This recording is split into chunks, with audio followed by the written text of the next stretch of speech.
Hi, everyone. Thank you for joining us today. Welcome to our 5th episode of our Maintaining Adaptive Capacity series.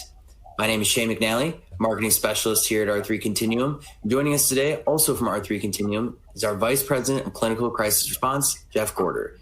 Thank you for being with us today, Jeff. In today's episode, we'll be discussing cumulative fatigue and how it can impact leaders' ability to effectively lead and support their employees. So let's get started with what is cumulative fatigue? Well, I want to start by sharing with you, this is going to seem somewhat off topic, but I want to share with you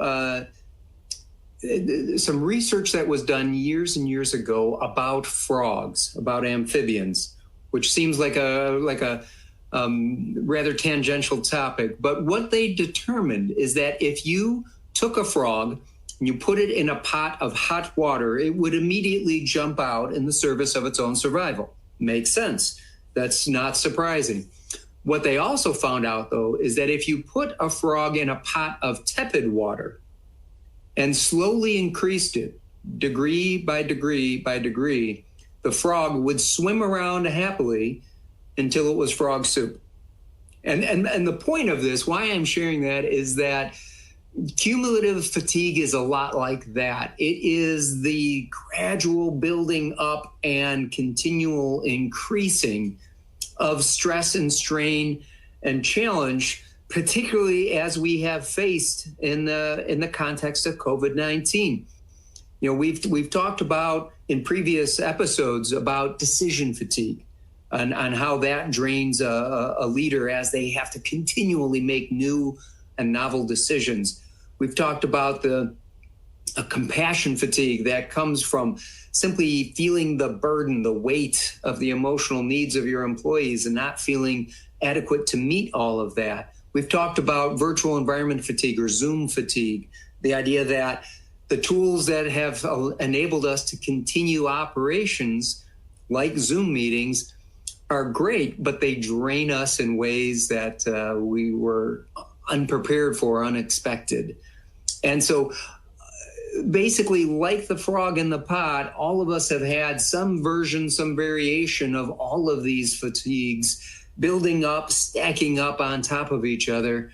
And quite frankly, it's easy to miss or dismiss for ourselves the weight and the challenge that cumulative fatigue presents. None of us thought we'd be at this long. The size, the scope, the duration is still unsure at this time.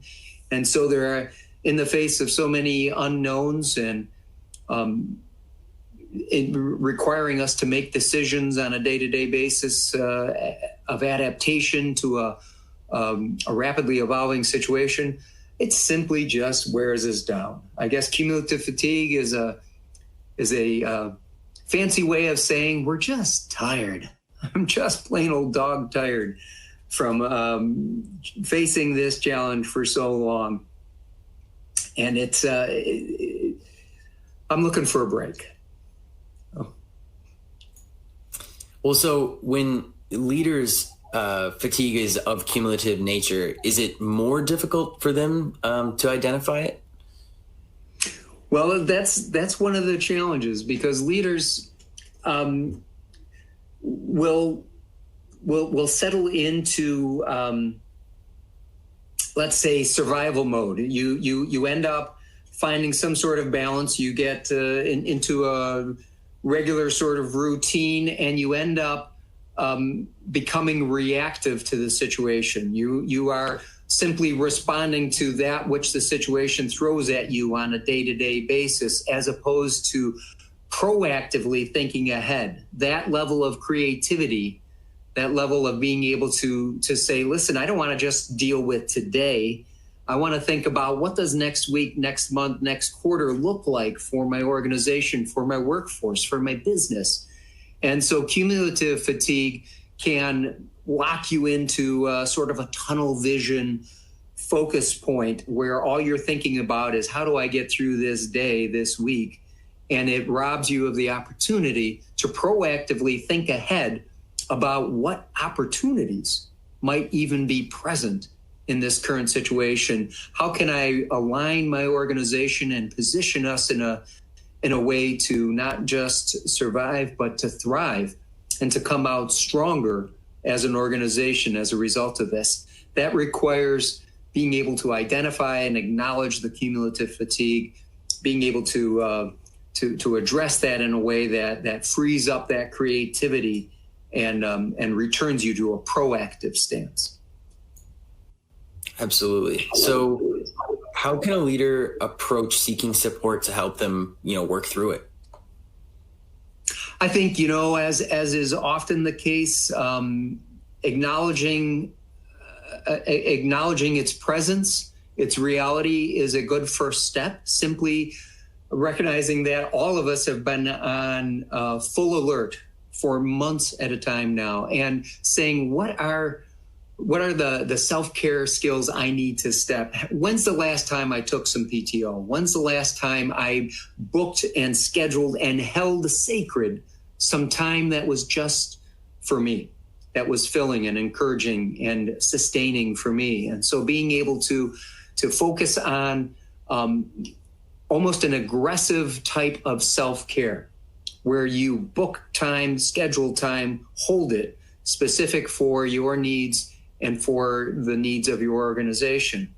That being able to carve out that time and hold it sacred is something that many effective leaders say, listen, until I feed myself, I've got nothing to give. Until I care for myself, I can't meet the needs of others. So it makes sense to be able to do that. R3 Continuum has a variety of services that we feel would be helpful to effective leaders in that, ranging from evaluations and where you're able to determine what is the well-being of my workforce right now, crisis response, where you're providing trained behavioral health counselors on site or telephonically or video enhanced to help encourage and support and sustain your workforce. The executive optimization that gives that targeted consultation and allows you to come up with new and unique solutions specific to your business needs. And then protective services, of course, and being able to ensure the safety and well-being of your employees is always job one. Excellent. Well, thank you so much for sharing everything with me today. I loved the frog in the pot metaphor. That's an excellent way to explain it. And now we know kind of what cumulative fatigue is, its impact on an organization, and solutions for how leaders can identify it and work through it. To obtain more information on how you can maintain adaptive capacity or to view additional episodes of this series, visit our website at r3c.com/adaptive capacity. Next week will be our final episode of the Maintaining Adaptive Capacity series. We will be discussing ways you can cultivate and maintain adaptive capacity as a whole. I'm kind of bringing everything full circle on this whole video series. Be sure to stop back and view our LinkedIn page, check out everything, and so you know when that episode will be going live. And if you're in need of any support during these challenging times, R3 Continuum can help. Connect with us. Thank you for watching.